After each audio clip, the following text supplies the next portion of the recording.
In today's video, I want to talk about something that is super important that will determine your present success as well as your future success. And it's really made for those of us that have struggled with getting to where we want to be. Maybe this is you. Maybe you're thinking, oh man, it's just so hard to do what I want to do. It's so hard to be good at presentations. I'm always so nervous. It's so hard to do something else in my life. It's so hard to get ahead. Different struggles that we all have, that we've all been through. And believe me, I'm coming from a place where, yes, I've definitely struggled because of this one area that I really needed to work on. So this video is about just helping you to think about how you can do the things that you want to do to accomplish the things that you want to accomplish. Here's my story. When I was younger, I definitely suffered from a lack of confidence. I really wasn't sure about who I was, what I could do. But one thing that changed was always thinking about my mindset. And, when you think about mindset, people think, oh man, that's such a foofy thing to think about. Why would we care about our mindset? Well, I want you to look at your own life, and I want you to look at the way that you think about things and the way that you talk to yourself. What is it that you're saying to yourself every day when something is happening in your life? If you encounter a situation where you would like to do something, but maybe you feel like you don't have enough time, you don't have enough money, you don't have enough knowledge or education. What is it that you are saying to yourself in those situations? I know that for myself, I always said, oh, you know what? Maybe I can't do that right now. But what really changed was realizing how that self-talk was affecting my life. And I think that from your own lives, you can look and see, what is it that is maybe preventing you from being good at presentations? Is it really that you don't have time? Sure, sometimes we don't have time and we're given things late and we don't always have time to prepare the way that we should. However, it's still up to you to get the job done.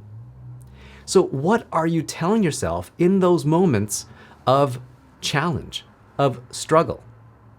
This is something that I worked on for myself, and I want to pass this on to you because I know how valuable it is, and I would love to have heard this from somebody that I maybe would want to listen to when I was in my early 20s and maybe even in my teens. If I'd heard this kind of advice back then, maybe I wouldn't have listened. I don't know.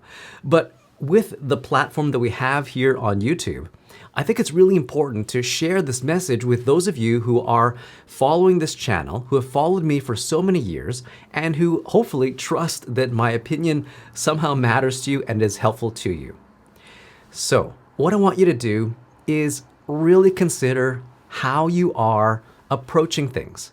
When you look at a challenge, what is it that you're saying to yourself?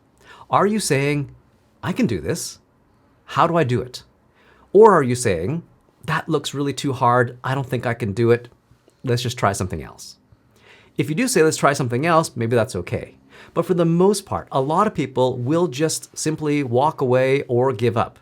Or they'll try something easier. And I think that you all know that going the easy path never leads to the path of the ultimate success that you want for yourself. It's always going to be a bit of a struggle. It's always going to be a bit of a challenge. And that challenge is oftentimes a mental self-challenge. When you look at professional athletes, most of the time, sure, they're competing against everyone else. But a lot of times, they're competing against themselves. They're trying to do better for themselves. So their mindset is always, how can I do better? What I want you to do is start thinking in terms of, what can I do? And yes, I can do it. I can do it, and it's not just thinking, oh, I can do it, and positive thinking and all that stuff. It's not just about the positive thinking. It's about the proactive action that goes with the positive thinking. For example, for me, I was never really good at talking to women, to be perfectly honest. I, wanted to be good at talking to women. I didn't know how to be good at talking to women. And so I thought, well, maybe I just can't do it. But then I realized, well, you know what? I can talk to everybody else. So what's the difference? What am I not doing that needs to be better, that needs to be different. And so I learned. I started thinking, well, yeah, I can be good. I can just start doing things that will help me to be better. For example, maybe I just learned about conversation skills. Maybe I learned to be more confident. Maybe I just believed in myself that, hey, you know what? Women would like you. And it's not because of your looks or your voice or, your smarts or anything like that. It's your personality. It's everything's put together. So don't be afraid to show that. And I think that's the other part of it. It's fear. It's fear of being rejected. It's fear of being embarrassed. It's fear of being ashamed, especially when you're younger in school and those kind of things. It can be very, very difficult to overcome that fear. But what is the worst that can happen? Really, if you were to overcome that fear, wouldn't that be a lot better than living in fear? And so that's what I want you to take away from this video.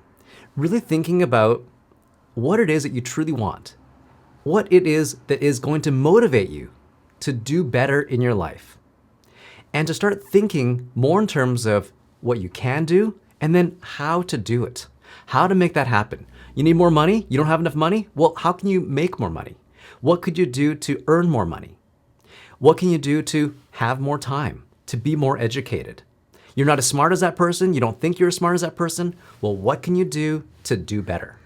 And how determined are you to achieve it? What is your motivation? Keep that in the back of your mind as you go through these steps. So let me know what you think, and let me know how you have overcome your own struggles. Maybe some of you out there have already done this, or please tell me about what you are still struggling with in terms of your own mindset, what you're thinking about. These things all play into how well we give presentations. At the end of the day, if we're feeling better about ourselves, we feel that we can do it, that we should be able to do it and are able to do it, then we can learn to be better. And it goes and spreads into every part of your life. So share with me your own stories, and I'll be more than happy to have a conversation in the comment section below, and I look forward to hearing from you soon. Thanks, and take care.